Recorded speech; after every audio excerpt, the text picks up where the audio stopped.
The house was full that night. Loud voices, dominoes clicking, gospel on low in the kitchen like a heartbeat under all the laughter. Aunties told stories that stretched the truth the way they stretched a dollar. Kids ran down the hallway in socks, and the smell of fried chicken and hair grease drifted together like it was Sunday, even though it wasn't.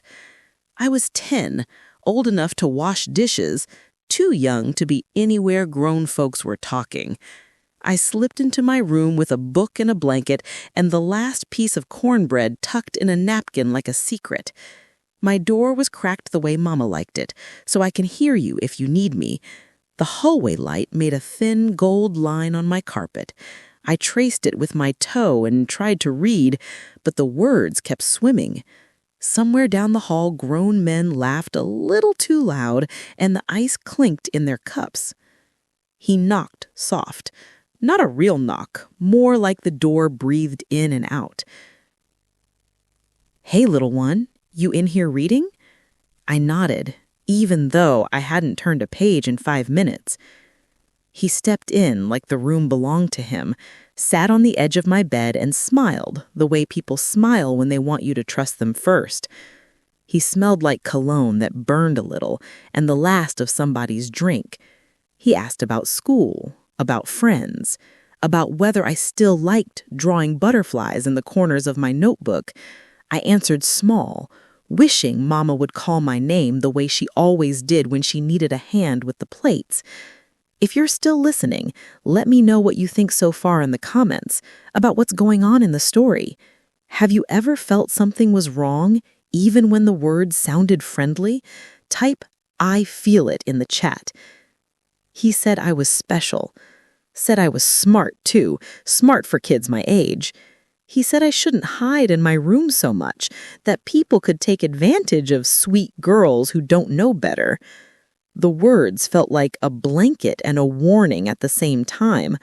I tucked my knees up under my chin and swallowed the part of me that wanted to yell for Mama. He closed the door 2 fingers worth, still cracked but smaller. The light on the carpet shrank. My book slid off my lap and landed soft beside my foot. "Do you trust me?" I didn't know what the right answer was. In families, trust is handed to you before you learn how to hold it. He whispered this would be our little secret. The room tilted like the floor had a breath of its own. Something in me froze, the part that knew good from wrong without needing a dictionary. I won't give you details. Some things don't need pictures to be true. I will tell you that my voice disappeared first, then my hands, then the room. When it was over, I felt like a shadow of a shadow, and the gold line of light on the carpet looked like a road nobody ever walked back on. Don't tell nobody. They won't understand. Don't hurt the family. He left, taking the air with him. I picked up my book and couldn't read a single word. I went to the bathroom and washed my hands until the soap smelled like lemons and my skin ached. When I looked up, the mirror didn't know my name. I pressed my fingers against the glass and wished I could step through it to a girl who hadn't learned what secrets cost. "You okay, baby?" My mouth said, "Yes," before my heart could speak. She asked if I wanted cake. I nodded, even though my stomach had already said no. I lay in bed later with the lights off, listening to the house exhale. The ceiling had a crack I'd never noticed, running from one corner to the other like a line somebody drew while the house wasn't looking. I traced it with my eyes and promised myself I would never be alone with him again. I didn't know then how hard that promise would be. If you're here with me, type "I see you" in the chat. And if you ever carried a secret that felt heavier than your whole body, I'm praying a lighter night finds you. After that night, the house still sounded the same on the outside. The same laughter, the same TV shows playing too loud, the same pots clanging in the kitchen. But inside me, everything was different. I walked through the days carrying a secret that burned hotter than any fever. His words followed me everywhere. In the hallway at school when kids laughed about cartoons, in church when the choir sang about freedom, even when Mama tucked me in at night, his voice was louder than my own. I tried to pray, but the words stumbled. God, did I do something wrong? I didn't know if heaven had ears for girls like me. My hands felt dirty even though the soap smelled like lemons. My smile felt borrowed, like it belonged to somebody else. At night, the dark wasn't quiet anymore. Every creak in the floorboards made my stomach knot. Every shadow sliding across the wall felt like him coming back. I pulled the blanket over my head and held my breath, like hiding could make secrets go away. If you're still listening, let me know in the comments. Have you ever carried something you felt too scared to say out loud? Type secret in the chat. Somebody else scrolling might need the courage you've been holding. The worst part wasn't just the silence. It was the smile I had to wear when Mama braided my hair in the mornings. She'd hum like nothing was wrong, and I wanted to scream that everything was wrong. But the words stuck in my throat. Shame has a way of gluing your mouth shut. Sometimes he'd pass me in the hallway and wink, like we shared some kind of inside joke. My stomach would twist and I feel the walls closing in. It wasn't a joke. It was a cage. I told myself I'd never say a word, that keeping quiet was the only way to protect Mama from pain, to protect the family from breaking apart. But deep down, I knew the family was already broken because I was broken and nobody could see it. If you're with me right now, type "I hear you" in the chat. Because sometimes just being heard is the first step to being healed. Mama always noticed when I had a fever or when my shoes were too tight or when I tried to sneak an extra cookie from the jar. But she didn't see this. I carried it in silence, eyes lowered, mouth shut. The secret sat between us, at breakfast, at bedtime, even in the car rides to church. Some nights, she'd sit on the couch folding laundry, humming the same song Grandma used to hum. I'd stand in the doorway, wanting to speak, but the words turned heavy in my throat. What if she didn't believe me? What if she blamed me? What if everything broke worse than it already had? At school, my teacher said I was distracted. My grades slid lower each week. She wrote notes on my report card. Bright child, but something is bothering her. They didn't know the storm wasn't in the classroom. It was in my home. Mama asked why I was pulling away, why I didn't smile as much, why my laughter sounded more like a cough than a giggle. I wanted to tell her. My lips trembled, but his warning echoed louder. Don't tell nobody. If you're still listening, type "Mama didn't see" in the comments. Have you ever kept something from someone you loved because you were afraid of breaking them? Share it in the chat. Somebody needs your honesty. I prayed she would look closer, that one day she'd read the truth in my eyes without me saying it. But instead, she kissed my forehead, told me to be strong, and went back to folding clothes. And I went back to holding my secret like it was stitched into my skin. If you're here with me, type "I see you" in the chat. Because sometimes the worst pain isn't what happened, it's when the people you love don't see it. At school, I learned how to wear a mask. I laughed when my friends laughed, even when the joke wasn't funny. I ran on the playground, even when my legs felt like bricks. To them, I looked like any other 10-year-old girl. But inside, I was holding my breath every minute of every day. I tried to play double dutch with the girls on the block, but the rope kept smacking my feet. They laughed, thinking it was just me being clumsy. What they didn't know was my mind wasn't in the game. It was stuck back in that room, stuck with that voice telling me to keep quiet. I wanted so badly to feel normal again, to let the wind in my hair mean freedom instead of fear, to let a smile actually belong to me. But no matter how hard I tried, the secret kept pulling me back down.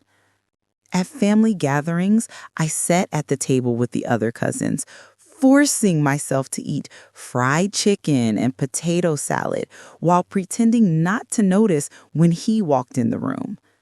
Every laugh, every glance felt like a reminder that the world saw him as a good man, while I carried a truth nobody else could see. If you're still here, type normal in the chat. Have you ever had to fake a smile so good that nobody knew what you were hiding? Drop a heart emoji if you've ever been there.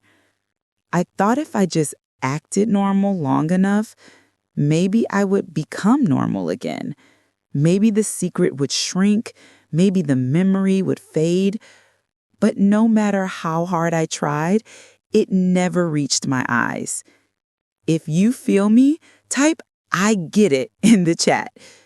Because sometimes pretending is the only way we survive until we can tell the truth. Shame crept in like a shadow I couldn't shake. I started to believe his words, that maybe I had let it happen, that maybe it was my fault. 10 years old, and I was carrying blame that didn't belong to me. I thought if I stayed quiet, maybe the world wouldn't see how dirty I felt inside. Every time I looked in the mirror, I saw his shadow standing behind me. My reflection felt like a stranger, eyes too heavy, smile too fake. I started hating myself, wishing I could peel off my own skin just to be new again. At church, when the pastor preached about purity, my stomach turned. The word cut me open like a blade. I thought God could see right through me. I thought everybody in the pews knew my secret just by looking at me.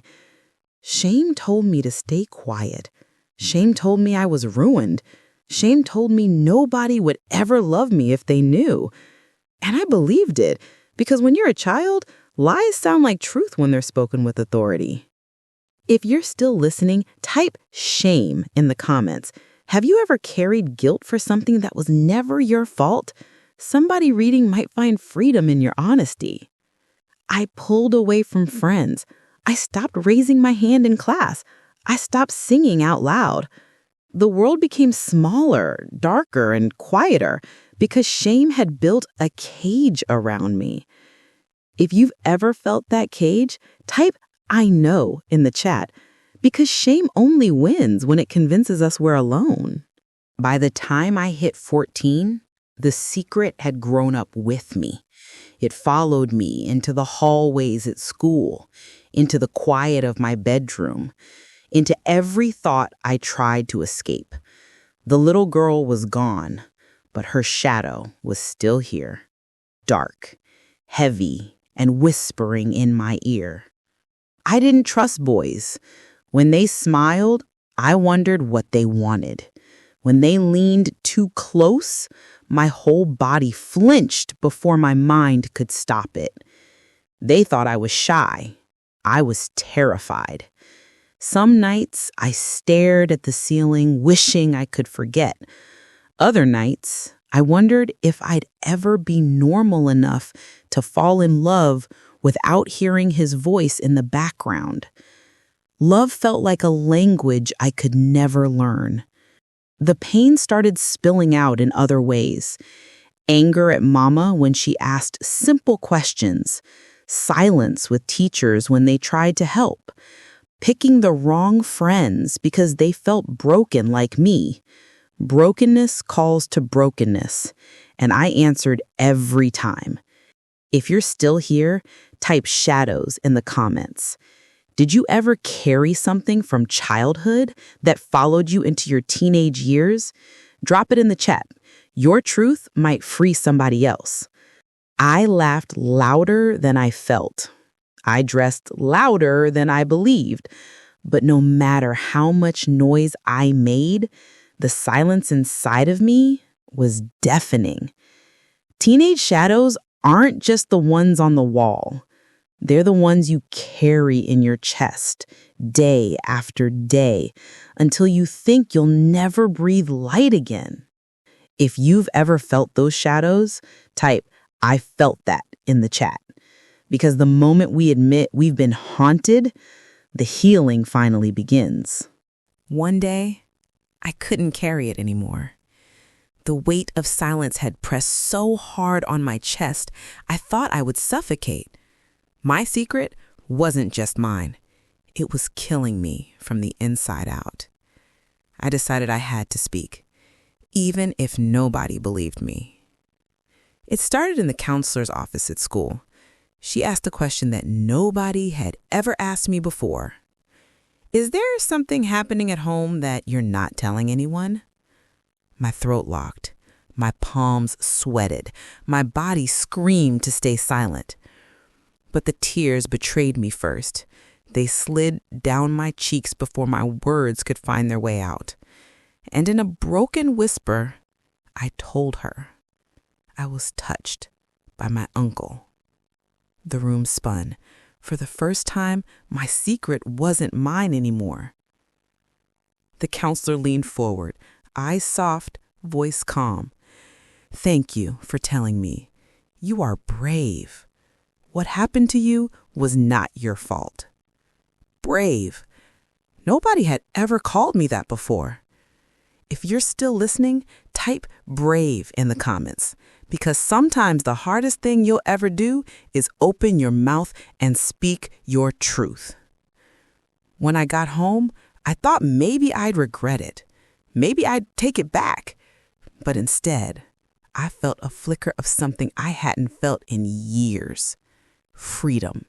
Just a crack of it. Just enough to remind me that silence wasn't my only option. If you know the power of finally speaking up, type "I spoke" in the chat.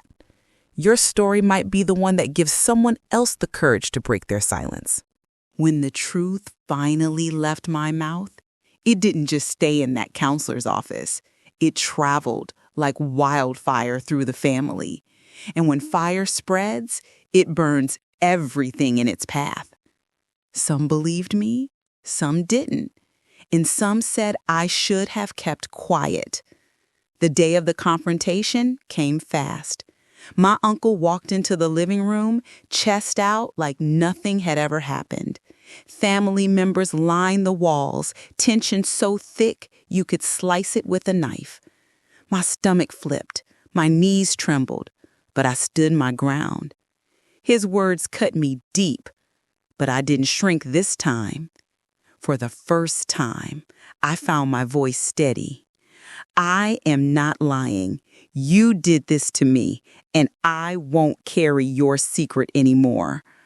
The room exploded, shouts, denials, tears. Some turned on him, some turned on me. But for once, I wasn't invisible. I wasn't silent. I was standing in the middle of the storm with nothing but my truth, and it was enough.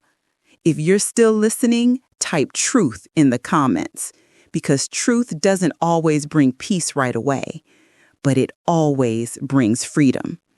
He stormed out, slamming the door so hard the walls shook. The sound echoed in my bones, but I didn't flinch. For the first time in years, the fear wasn't sitting in my chest. My words had set me free, even if the family couldn't handle it. If you've ever had to confront someone who hurt you, type "I stood up" in the chat. Let somebody scrolling know that courage is contagious. After the confrontation, the house didn't feel the same. Some family members avoided me. Others whispered when I walked in the room. But for the first time in years, I wasn't carrying the weight alone. Healing didn't happen overnight. It started small, with therapy sessions where I cried more than I spoke, with journals full of words I was too afraid to say out loud, with prayers whispered into the dark, asking God if He still saw me. Slowly, I began to realize something. What happened to me was not my fault. His shame wasn't mine to carry. I wasn't dirty. I wasn't ruined. I was still a child of God. Some days were harder than others. Flashbacks hit me like cold water. Trust was still a mountain I wasn't sure I could climb. But each step forward, no matter how small, felt like taking my life back piece by piece.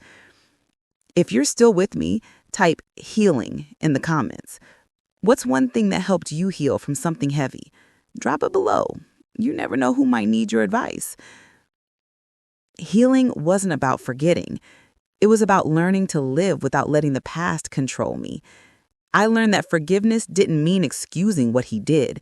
It meant setting myself free from his chains. If you've ever found strength in letting go, type "I'm free" in the chat. Your words could remind someone else that healing is possible. Looking back now, I realized the little girl I was never disappeared. She survived. She fought in silence. She kept breathing even when the world felt too heavy. She carried scars, but scars don't mean broken. Scars mean healed wounds. I know I'm not the only one. There are thousands, maybe millions, carrying the same kind of secret I once did. Afraid, ashamed, silenced. To every survivor listening, you are not alone. If you're still here, type "survivor" in the chat because your story matters, your voice matters, and your healing matters. I used to pray in whispers, thinking maybe God wouldn't want to hear me. Now I pray loud because I know He always did.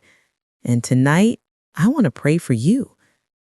Heavenly Father, I lift up every survivor listening right now. For the child still in silence, give them courage. For the grown woman or man still carrying shame, give them peace. For every broken heart, bring healing.